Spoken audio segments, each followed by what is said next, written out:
কি জন্য আমরা মিছিল করেছি, কি জন্য আমরা দণ্ডায়মান হয়ে দাঁড়িয়েছি, কি জন্য আমরা শরীর থেকে গাম জড়াচ্ছি, এটা আমরা আশা করেই জানি।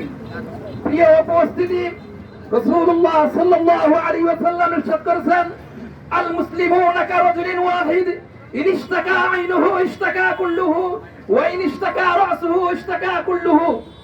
রাসূল আরবি সাল্লাল্লাহু আলাইহি ওয়াসাল্লাম দীপ্ত কণ্ঠে ঘোষণা করেন, আল মুসলিমুনা কারাজুলিন ওয়াহিদ, এক একটা মুসলমান এক একটা অঙ্গের মতো। যদি কোন মুসলমানের মাথা ব্যথিত হয়, মাথা আক্রান্ত হয়, মাথা ব্যথা হয়, সমস্ত শরীর টের পায়, সমস্ত অঙ্গ প্রত্যঙ্গ টের পায়। যদি কোন মানুষের চোখ ব্যথিত হয়, যেমনি ভাবে সমস্ত অঙ্গ প্রত্যঙ্গ টের পায়।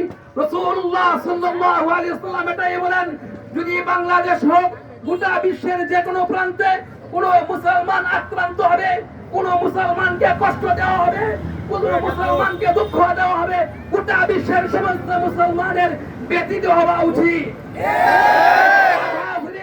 ফিলিস্তিন ভাই বোনেরা শাহাদাত বরণ করেছে, অসংখ্য ফিলিস্তিন ভাইকে হত্যা করা হয়েছে, খুন করা হয়েছে। মুহতারাম হাজিরিন, আমাদের শরীর থেকে গাম জড়াচ্ছি আর তারা তাদের শরীর থেকে রক্ত জড়াচ্ছে। আমি বলতে চাই, আমরা যদি আমাদের সরকার বাহাদুর আমাদেরকে ওই রকম ভাবে অনুমতি দেয়, ভিসার ব্যবস্থা করে দেয়, আমরা কারা কারা ফিলিস্তিন যেতে রাজি আছি।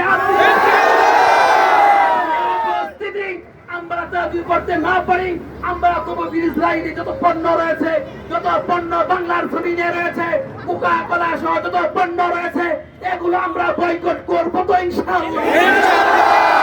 আমাদের বড়ডুবা যত দোকানদার রয়েছে, আমি তাদের প্রতি উদারতা আহ্বান রাখবো, বড়ডুবার জমিনে বড়ডুবা প্রত্যেকটা দোকানদারের প্রতি আহ্বান থাকবে, আমরা আমাদের দোকানের মধ্যে যদি ইসরায়েলি কোনো পণ্য থেকে পণ্যগুলো আমরা নিক্ষেপ করে ফেলে দিব।